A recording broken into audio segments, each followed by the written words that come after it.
If given the ability or means to time travel, what would you do? Many would go with one of the most obvious examples used for time travel, that being killing Hitler, warning Johnny Depp about Amber Heard, or getting revenge on the stingray that killed Steve Irwin, even though he wouldn't have wanted that.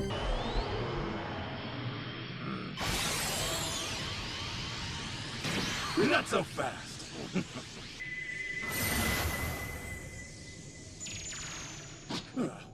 Would you go back and undo past mistakes, visit places lost to time, or get involved with the alien invasion in your kingdom's past? Time travel in Mario is a somewhat complex subject, as there have been many instances across the series' history. This has led to many questions regarding the outcomes of said occurrences or the possibility of multiple timelines based on the time travel theory used, if it even follows one at all. Well, that's what this video aims to answer. We're going to go over every game involving time travel, not you, in order to understand the ins and outs of this phenomenon, the methods used, the people who did it, the theory used, and so on. To start, I found that majority of the questions before us can be answered using the most iconic Mario game with time travel, not you, Mario and Luigi Partners in Time. Because of how many times plot points from this game are going to come up in this video, I think it would be best to briefly recap the events of this game.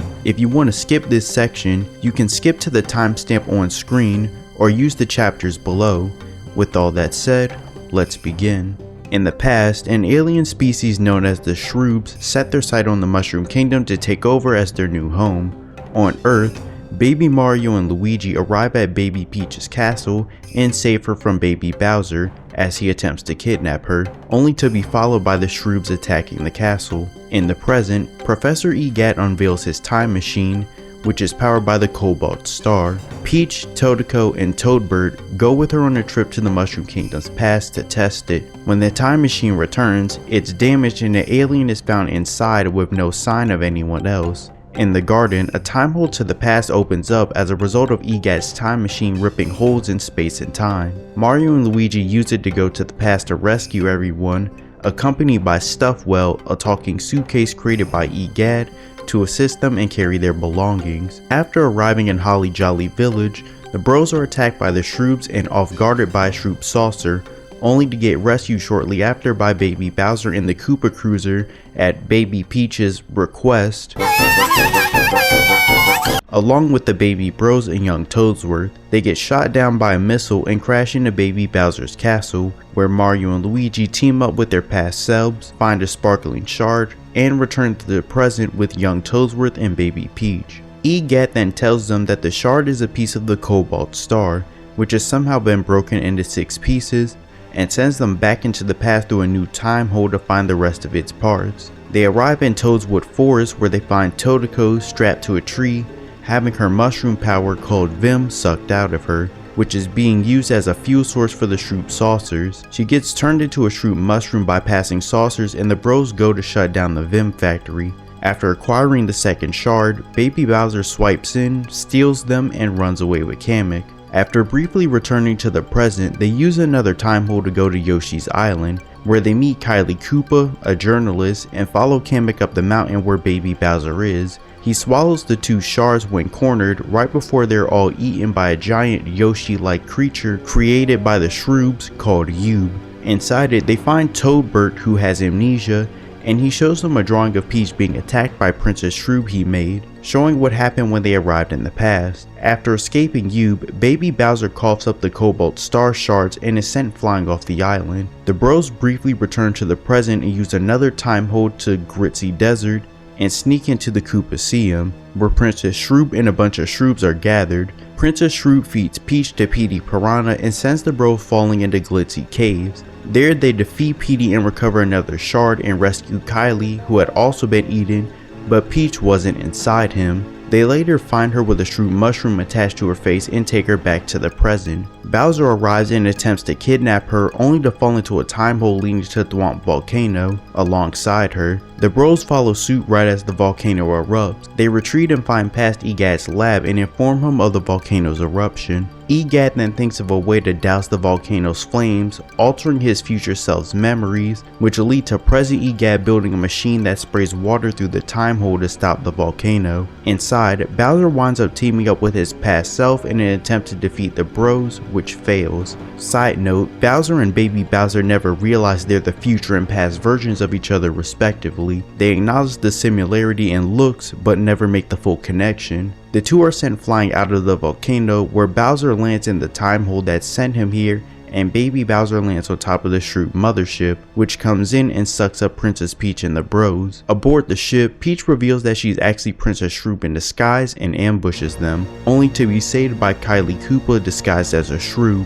The group is then ejected from the ship, where Kylie lands on Yoshi's island on Toadbert's head, restoring his memories, while the bros land in Toad Town. From there, they go to the top of Star Hill, where the Cobalt Star's spirit tells them that if they collect 5 out of the 6 parts of it, they can enter Shroop Castle, which is being protected. Shroop Castle being Baby Peach's castle taken over and transformed. They head to the Star Shrine where another shard is and encounter Kylie and Toadbert, the latter cleaning his drawing, revealing the existence of a second Shroop princess and that he had a shard on him. The group is attacked by Elder Shrooboid, who turns Toadbert and Kylie into Shroop mushrooms before being defeated. With 5 shards, the bros briefly return to the present and go to past Peach's castle. There, they destroy the mothership, defeat Princess Shroop, and rescue Princess Peach. Peach reveals that she had the final Cobalt Star Shard, but she cannot allow it to reform. Before she can explain, Baby Bowser steals the final piece and completes the star, only to be rewarded by being turned into a Shroop mushroom. Peach finally explains that when she arrived in the past, she was immediately attacked. In response, she grabbed the Cobalt Star and sealed Elder Princess Shroop inside of it and shattered it. The younger Princess Shroop snuck up on her, which led to her capture. Vengeful over the death of her sister, Elder Princess Shroop gets into a fight with the bros, loses, and turns into a purple mushroom. Baby Luigi then cries on Baby Bowser's mushroom, changing him back to normal, revealing that Baby's tears are the key to undoing the Shroop's damage. In the present, Gadd uses the Hydro Gush 4000 to spread a liquid composed of the same chemical makeup as Baby's tears across the past Mushroom Kingdom via the time holes. Bowser is found in the throne room, unconscious since his return from the past. Elder Princess Shroop's mushroom flies into Bowser's mouth, turning him into Shrouzer. After defeating Elder Princess Shroop's soul, the Baby Bros, Baby Peach, and young Toadsworth return to the past in Gadd's time machine, ending the game. Now, before we can really get into time travel, we first need to go over the possible theories that the Mario universe could apply by, those being fixed timeline, dynamic timeline, or multiverse theory.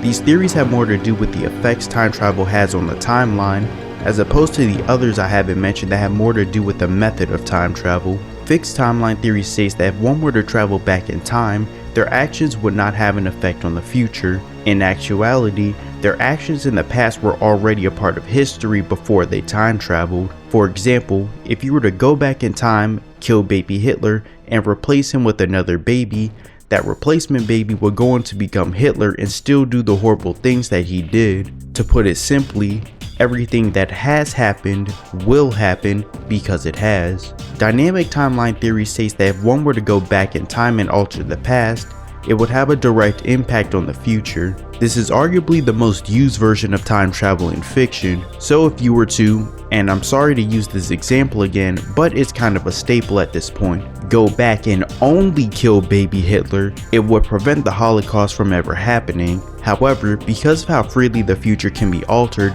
this theory is prone to causing paradoxes.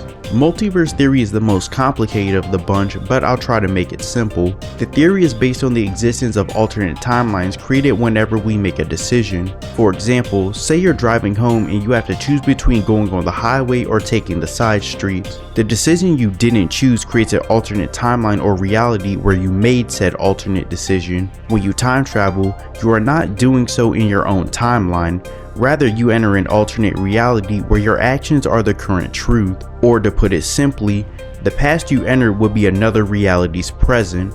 This theory makes it so that you cannot alter your past because you cannot return to your own past to begin with. With that said, let the process of elimination begin. Fixed timeline and multiverse theory are both already out of the question, seeing how Mario, Luigi, and others are able to alter the past in ways that affect their own future. The most blatant example of this is when past Gadd managed to alter his future self's memory, which wouldn't have been possible for a fixed timeline as the future cannot be changed. As for multiverse theory, present Gadd would have never been a factor, given they wouldn't have been in their own reality or timeline. But let's dive into the flaws of both a bit further, starting with multiverse theory. As I mentioned earlier, the main point countering this theory is Gadd's memory alteration. A direct interaction such as this would be impossible, as they would be two completely separate versions of him from two separate realities. Future Gadd describes this phenomenon as the memories of his youth being rearranged, and when Mario questions him on it, he says, "The inspiration just came out of nowhere, as all great ones do." Hell, even Stuffwell points out how paradoxical this all is. Moving over to fixed timeline theory, we have to acknowledge that the events of this game are not a fixed time loop. Shocking statement, I know, but the flaws go farther than just Gadd. If this truly were a fixed time loop, Mario, Luigi, Peach, and Toadsworth, to name a few, should have already been aware of what was going to happen as the events of the game begin. In the present, I mean. There's more to say about the problems of a fixed timeline, but those will be acknowledged as I talk about dynamic timeline theory. Dynamic timeline is clearly the correct choice here. Changes to the past can alter the future, so there shouldn't be much else to say, right? No. Remember the main thing dynamic timelines possibly create? Paradoxes. Oh boy, okay, let's start by going back to the possibility of a fixed timeline. The events of the game make it very clear that everything involving the time machine, going back in time, and dealing with the Shroobs are all new events to the present. The Bros, despite dealing with the invasion as babies, have no recollection of any of these past events. You could say they do, given a mention in this game's sequel, but I'll talk about that later. If this truly was a fixed time loop, the way the events played out upon arriving in the past would not have happened the way it was shown to us. Think about it like this. Baby Mario, Luigi, Peach, and young Toadsworth went back to their own time at the end of the game, with knowledge of Gadd's time machine, obviously, and how the invasion was going to play out in Mario and Luigi's case. If this truly was the case, the moment Gadd unveiled his time machine, they would have immediately realized what would transpire if they used it. Mario, Luigi, and Toadsworth would have known that Peach was going to get kidnapped and that bad things would happen to Toadiko and Toadbird. Now, this is where the paradox gets really bad. If these four fully recalled the events they experienced, what's stopping them from changing the way things played out for them? The Bros could have tested the machine in place of Peach, and they could have dealt with the Princess Shroobs after arriving in the castle. But let's say for the sake of argument that the start of the game is the same, and Mario and Luigi team up with their past selves. If they had the knowledge they should have, they would have known every time Baby Bowser was going to rob them, the truth about why the Cobalt Star was shattered, the truth about its spirit, the truth about Peach being Princess Shroob in disguise, so on and so forth. The only possible workaround to this paradox would be if Mario, Luigi, and Peach forgot the events of the Shroob invasion, which, for as crazy as it sounds, wouldn't be entirely impossible. I'm not going to dive into the science of it as it's not necessary, but I'll leave a link to a study related to the topic in the description if you're interested. Even if this were the case, people like Toadsworth and Kamek would have remembered these events and could have done something about it. Now, some of you may be wondering why I never included Gadd, Bowser, or Baby Bowser in any of these equations. Gadd, or past Gadd rather, was never made aware of the Shroob invasion or the time-traveling shenanigans, and just viewed the pair of bros that entered his lab as visitors, not recognizing their similarities. As for Bowser and Baby Bowser, I plan on covering them in the next section, as a few points there allow me to cover them in full. With all that said, for now, we can safely say that the Mario universe operates under a dynamic timeline, which is far beyond paradoxical by its own standards and entailments. However, this isn't the only game where time travel is a plot point, or even a major part of the story.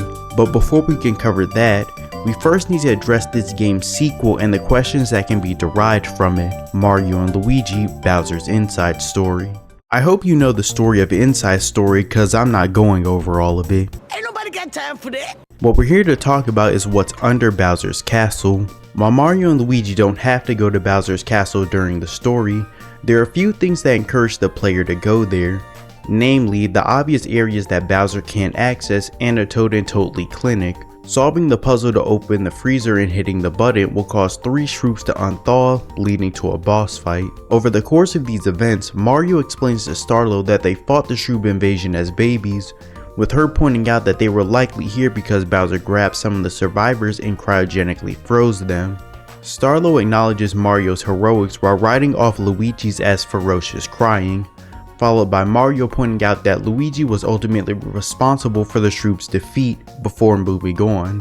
While this may all seem simple in a vacuum, this moment does open the door to a few questions and misconceptions, mostly about the fact that Mario refers to themselves as babies when they defeated them. This has led to the belief that Bowser's Inside Story takes place in a timeline where future Mario and Luigi never showed up. For one, there's no way of establishing how a timeline like this would have played out, given how much the future's interference is what led to the shroom's defeat and reversal of their damage. I'm not going to dive too deep into this, but you could argue Gadd would have never been involved or aware of what was happening, as future Mario and Luigi bringing Princess Shroom to the present for Bowser to kidnap is the only reason Thwomp Volcano was visited at all, as it's left untouched by the invasion with the exception of blazing shrooms as enemies in the caverns. This means Gadd would have never gotten the idea for the Hydro Gush from Baby Mario, and would have left for Boo Woods, unaware of the events transpiring, leaving no viable way to undo shroomification on a grand scale. That's just one thought though. The point being, there are far too many unknowns and hypotheticals to argue a separate timeline to be the case. If you really think about what Mario said, he technically is correct. The shroom invasion did take place in the past, and they did deal with it as babies. He just didn't mention the time travel part, as it could be seen as unnecessary information. Another point mentioned is that Mario had to be reminded of what the shrooms were by Luigi, as he didn't immediately recognize them. Keeping in mind that we don't know how much time passed between Partners in Time and Bowser's Inside Story, and the handful of games that happened in between them, it's not implausible to say that Mario may not have identified them off the top of his head due to the amount of enemies he's dealt with over time. The next point brought up in the conversation is Bowser's involvement and why the shrooms are here at all. Starlo's statement is as straightforward as it comes. Bowser must have grabbed some of the survivors and cryogenically frozen them. Keyword being Bowser. This has led to the next misconception, that the present Bowser is the one who froze the shrooms, not baby Bowser, by bringing them from the past. This one just doesn't even make sense if you were paying attention to the story, as Bowser wasn't even aware of the events happening in Partners in Time. I mentioned earlier that Bowser and baby Bowser didn't realize they were the future and past versions of each other respectively, but something else Bowser was never made aware of was the time travel. Let's go over everything that happened to present Bowser and Partners in Time. Bowser shows up at Peach's castle after the bros bring Princess Shroom to the present and tries to get away with her, only to fall into a time hole and somehow land inside Thwomp Volcano, neither of which he seems to be aware of. He sees wherever he landed as the perfect place to build his second castle, only for baby Bowser, flung from Yoshi's Island, to land and declare the same thing. Baby Bowser compares him to what a bigger, fatter him would look like, while Bowser comments, "You can walk like me and talk like me, but you ain't me," and calls him a brat. The bros later arrive only to be ambushed by baby Bowser, followed by Bowser, who says, "This little firebrand reminds me of a younger me," complimenting his knack for evil as they team up. Something worth noting is that Bowser by this point hasn't acknowledged baby Mario and Luigi. They lose and get launched out of the volcano. As Bowser falls off the Thwomp elevator, the two tell each other to stay evil, followed by Bowser falling into the time hole that sent him here. He doesn't show up again until the end of the game, where he's unconscious in the throne room after coming out of the time hole in the castle's backyard. And they brought him into the castle. Why? Anyway, Elder Princess Shroom revives him, then he claims no mercy for Mario, Greenstash, and the Brats too, only to get beaten up and knocked out again. So not only did he spend most of this game absent or unconscious, but he never realized that he traveled through time, never realized that the young evil Koopa he was with was the younger him, and never realized the brats with the bros were the younger versions of them.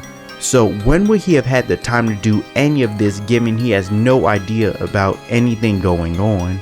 It is very clear that the Bowser Starlo is referring to is the past version of Bowser.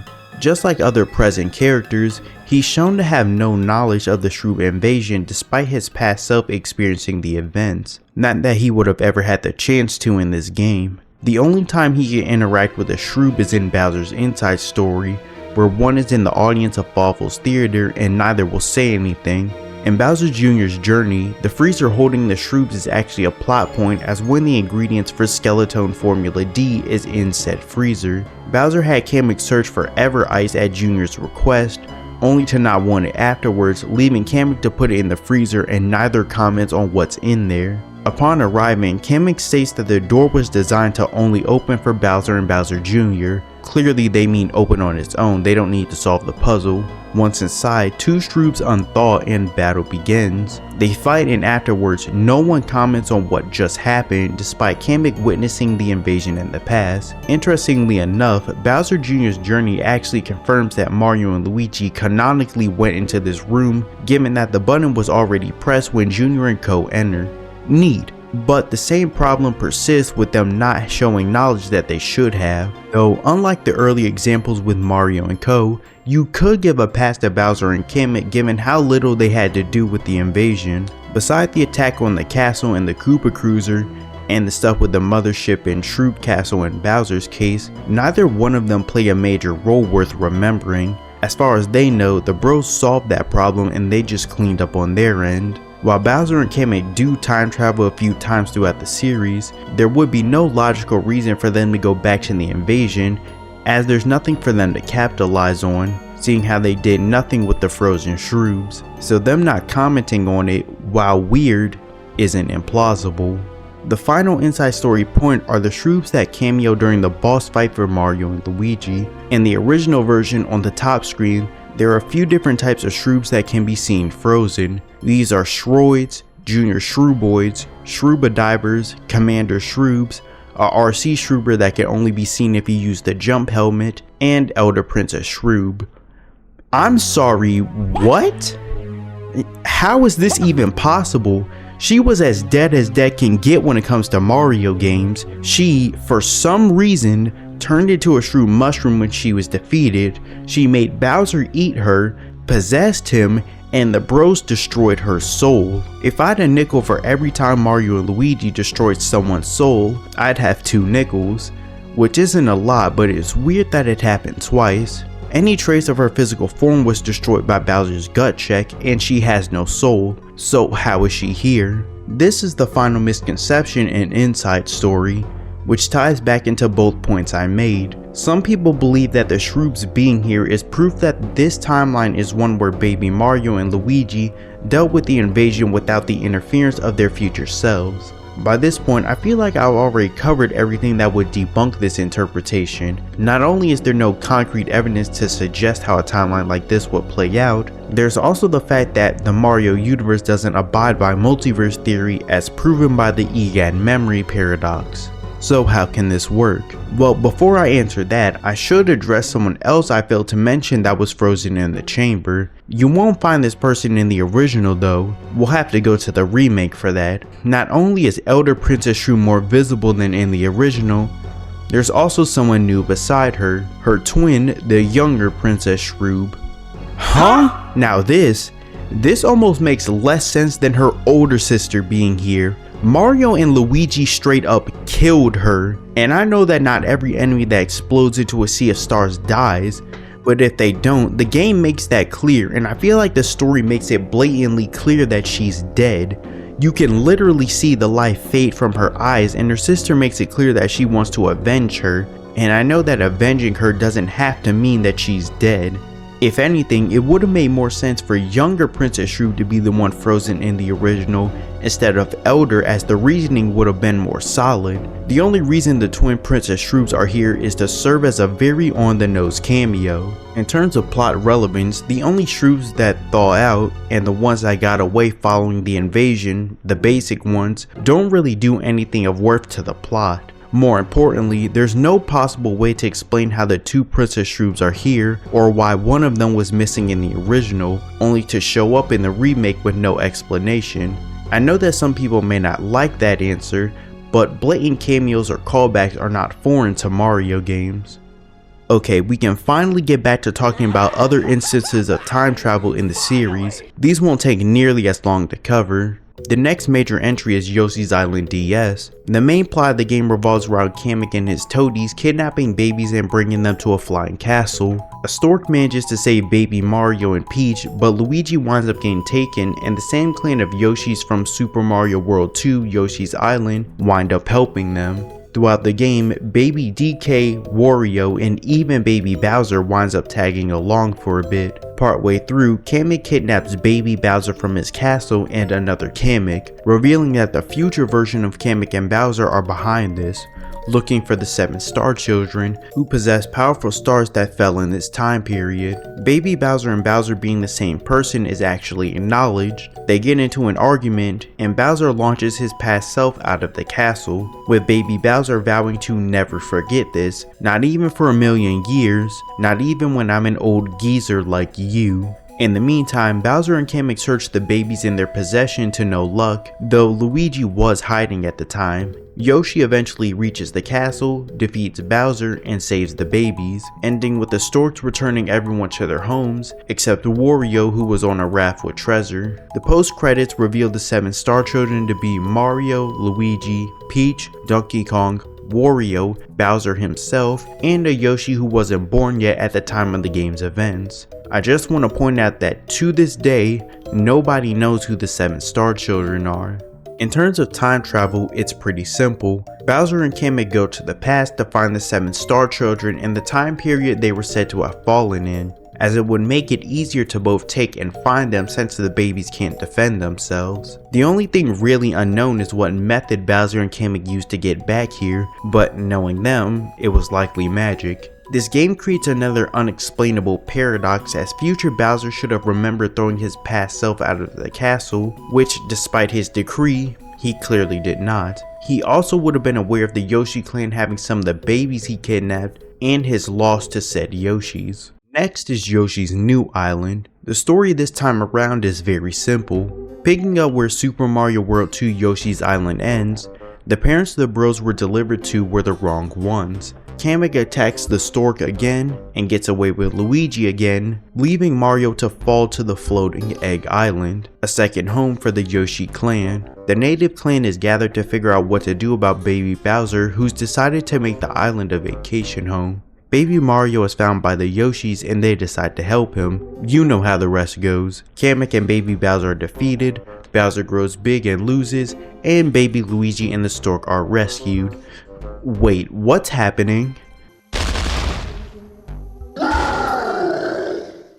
Oh, yeah, so if you beat any of the levels using the Flutter Wings, at this point, future Bowser will tell you to beat all the levels without them to challenge him. Sorry I don't have any image of that. If you didn't use them, Bowser travels through time and space and fights Yoshi. He loses, grows big, loses again, and returns to his own time. Baby Luigi and the stork get rescued, for real this time, and the bros get delivered to their real parents. After that, a scene plays where Mr. Pipe, a character that gives Yoshi the Flutter Wings when you die, and items during bosses, is revealed to be future Mario as he disappears, returning to his own time. Why exactly Bowser decided to go to the past and fight Yoshi is never stated. If I had to guess, it was likely an attempt to get rid of Mario, which clearly didn't work. As for Mario, he likely followed Bowser to make sure he didn't mess anything up. The only thing really worth questioning is why Mario disguised himself. One possibility is that he may not want anyone to see or recognize him. He clearly arrived before Bowser did, which could explain that, and Yoshi managed to beat Bowser so he didn't have to get involved. The main thing you're probably wondering is how Mario of all people time traveled. From what I can tell, he likely used whatever method Bowser did. When Bowser is defeated, he's shown as a black cloud, sparkling as he flies away and disappears. When Mario leaves, a purple cloud surrounds him as a similar sparkle causes him to disappear. There's not much else to say here as the time travel shown is inconsequential and, surprisingly, it's the first game that doesn't cause any paradoxes. Up next is Professor Gadd again and the Luigi's Mansion remake for 3DS. If you're hearing this for the first time, you may wonder what any of this has to do with time travel. Before Luigi's Mansion 3 released, a website for the game was made. In it is Gadd's research journal regarding the creation of Luigi and the many experiments that took place. After giving Luigi his shape and teaching him how to use the poltergust, Gadd decides that it's time to test him. He wanted ghost energy from beyond Evershade Valley to enhance Luigi, and decided that the mansion where he first met Luigi was the best place to do so. However, the mansion doesn't exist anymore given King Boo was the one who created it and it disappeared after his capture. But this problem was easy to solve. All he had to do was modify the pixelators to connect to the past, ask his past self and Luigi to help him with his research, and send Luigi back in time through said pixelator.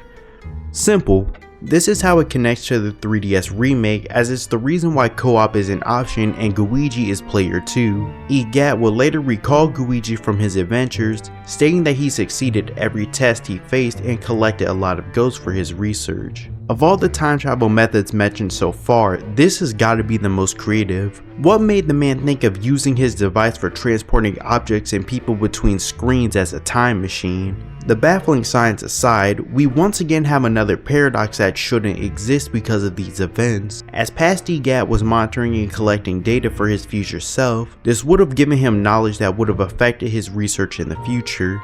Gadd would have already been aware of Luigi's weakness to fire and water, alongside various other properties he had to discover for himself in the future through experimentation. This only further hammers home the point that the paradoxes allowed in the Mario timeline don't have to have an effect on a series of events in a way one would think they would.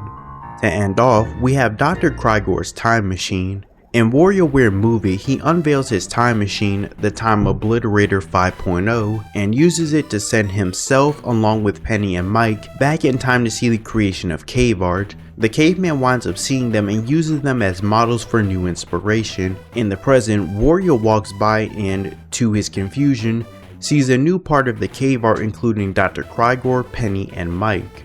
While this may all seem cut and dry, this actually isn't Dr. Crygor's first experience with time travel. For this, we're gonna have to go back to before the first entry in the WarioWare series was released and look at the Made in Wario website. On this website, every character has a diary with daily entries from February 28th to March 20th, stopping for 3 weeks before continuing from April 15th to April 25th. I'm going to simplify the first part of this before I get into the diary entries. Wario was given a ride on Orbulon's spaceship, which gave him the idea to explore space for treasure. He tells Dr. Crygor that he's going on a space trip tomorrow, so build a spaceship by tomorrow. The day before, Crygor says that it may be a year before he could build one, but he doesn't feel like losing Wario's challenge, so he builds one in a day to his own surprise, using the knowledge he gathered by working on Orbulon's spaceship prior. He decides to go on the trip with the other members of WarioWare to study space and witness the operation of his spaceship. With that said, we can now get into a few of his diary entries. April 15th, Tuesday. Something's not right. Even though I successfully ventured into space with the spaceship, the moment I warped, I found myself back in Diamond City. Moreover, the date is April 15th. It seems that instead of creating a spaceship, I inadvertently made a time machine. Truly, I am a genius scientist. April 16th, Wednesday. I've been investigating why the time machine was created both yesterday and today, but I still can't determine the cause. Perhaps, fundamentally, warping involves transcending or traversing through time. Since I merely copied Orbulon-kun's spaceship without fully understanding the principles of warping, I still lack a clear comprehension. It seems like more research is needed. April 18th, Friday. While investigating time slips, I realized that before research, I need to study more. Many things that the pioneers of physics research are beyond my comprehension. It's understandable since it's a bit outside of my specialized field, but as a genius, there's nothing I shouldn't be able to understand. Perhaps I should study. In his final entry on the 25th, Dr. Crygor decides to conclude his diary and focus on his study of time machines, and makes his lab off limits to avoid distractions from others. So yeah, Dr. Crygor was responsible for the 3-week gap in everyone's diaries. I find Dr. Crygor's time travel exploits to be the most interesting of all. Not only is it outlined what led to his doing so, but it really goes to show how much of a genius he is. He went from hardly knowing anything about space travel to cracking the code to time travel and creating a ship that can travel to the farthest edge of space with ease. Regarding his time travel, it's fairly inconsequential. He went back in time the first time and only added on to cave art when he went backwards, so there's no problem here. Now let's recap. I made it pretty clear by now that the Mario universe can't abide by fixed timeline theory or multiverse theory. Various examples of time travel result in the alteration of the future, which would be impossible, as the former says that time travel is a part of history. As for the latter, alterations cannot carry over because you would be in an alternate reality. So the verse operates under the logic of dynamic timeline theory, which allows for the existence of paradoxes due to the lack of restrictions that prevent a timeline from being altered. However, this in of itself isn't perfect, as some of the paradoxes shown would have resulted in the series of events we've witnessed to play out completely differently. The question now is, how can this be explained, if it even can? And the answer to that is simple. Nintendo didn't think about any of these things. Yeah, it's a bit of a cop-out answer, but this is how it is with a lot of time travel in various media. Unless the media in question is heavily about time travel or is well thought through, paradoxes or massive oversights like these are bound to exist. As it pertains to Mario, the dynamic timeline theory it follows allows for changes ranging from minuscule cave art additions to isolated thwarted attempts to off his rival in the past by Bowser, to paradoxes that should have resulted in massive timeline changes that just don't happen for some reason, as seen by Partners in Time and the Luigi's Mansion remake. Just as stuff well said, the paradoxicated implications are really profound, and I think there's no better way to explain it. With all that said, I hope you enjoyed this video. Tell me your thoughts in the comments below and subscribe if you haven't already to keep up with my latest videos. Until next time, see ya.